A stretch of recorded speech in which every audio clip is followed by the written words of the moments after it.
Did you know who were the top 10 greatest Roman emperors? Naming the best Roman emperor is like naming your favorite vacation destination. It depends on a lot of factors and it's completely subjective. Ancient Rome is one of the most fascinating periods in history. From the founding story with Romulus to the fall of the Western Roman Empire almost 1,000 years later. Here are my selections for the greatest ancient Roman emperors and why. 10. Septimus Severus. The first Roman emperor from Africa, Septimus Severus, rose to power during the unstable period of the late 2nd century. In this era, assassinations and coups were quite normal. His main claim to fame was re-establishing Roman control over Parthia.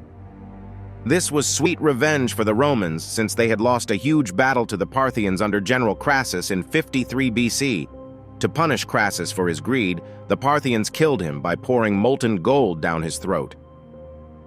When Septimus Severus returned from his victory, the Senate built a huge triumphal arch in his honor. You can still see it today in the Roman Forum. 9. Aurelian. One of the lesser-known emperors, but still one of the greats, Aurelian took over as emperor in the late 3rd century AD. Besides his great military conquests, he is most remembered for building the Aurelian Wall. It still surrounds most of Rome today and is extremely impressive.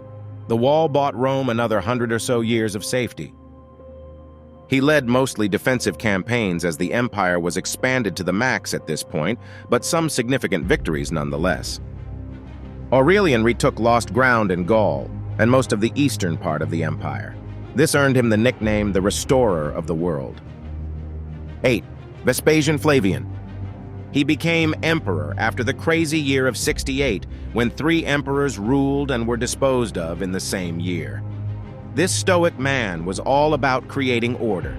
He was the first of the Flavian dynasty, which included himself, Titus, and Domitian. Titus did not get much time as emperor, but quelled a revolt in Jerusalem, bringing back thousands of slaves who would build the Colosseum and fortunes unmatched by any other general. Vespasian was so eager to collect money and taxes, he imposed a tax on the urine collectors for saying, "Money doesn't smell." He also built that iconic structure we all know as the Colosseum. 7. Constantine. Constantine was a product of his Christian mother Helen, and will forever be known as the man who legalized Christianity with the signing of the Edict of Milan. The night before the Battle of Milvian Bridge on North Via Flaminia, he saw a vision of a cross in the sky. He used the vision as the motivation for his troops. He went on to conquer paganism. As a result of his victory in the ensuing battle, he legalized this once outlawed fringe religion. 6. Nerva. Similar to Vespasian, he inherited an empire in chaos after the wacko Emperor Domitian filled the empire with fear.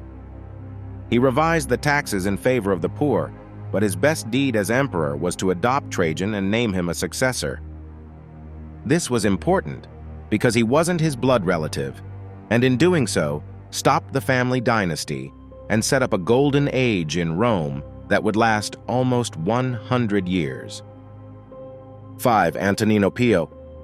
Elected emperor at the age of 51, he ruled until he was 74 years old. Amazingly, his reign was quiet.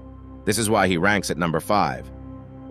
With no turmoil, no costly war, and no famous coup d'etat, Antonino Pio was just a good man running the Roman Empire. He built amazing structures like the Column of Antonius Pius and Temple of Diva Faustina. 4. Marcus Aurelius.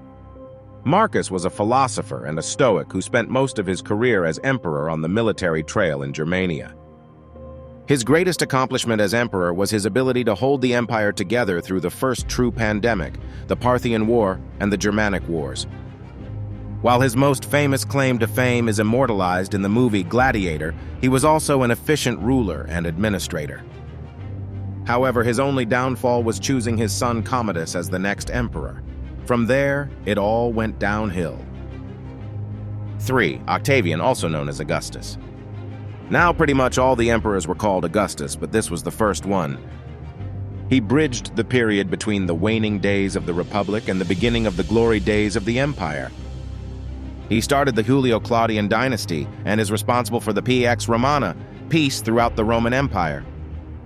2. Hadrian. Of all the best Roman emperors, none is more represented in the ruins of the once powerful Roman Empire. Hadrian built a bunch of temples, walls, and tombs in his name. He loved traveling around the empire and is known for loving a Greek named Antinous. When Antinous mysteriously drowned in the Nile, he made him a god and named a city after him called Antinopolis. He was considered a great military mind, but in true Roman fashion, he preferred to assimilate rather than force nations to join Rome. 1. Trajan. The first emperor born outside of Italy, Trajan was beloved. The military adored him for the hardships he shared with them. Ordinary Romans respected him for his generous welfare program, and the Senate respected him for the consideration he showed them. Trajan's column still stands proudly in the center of Rome, a testament to his fame. Even 2 centuries after his death, senators would bless a new emperor by saying, "More fortunate than Augustus and better than Trajan." He enlarged the Roman Empire by conquering Dacia, which was not easily marched over. It was considered a massive accomplishment and is detailed in his triumphant column.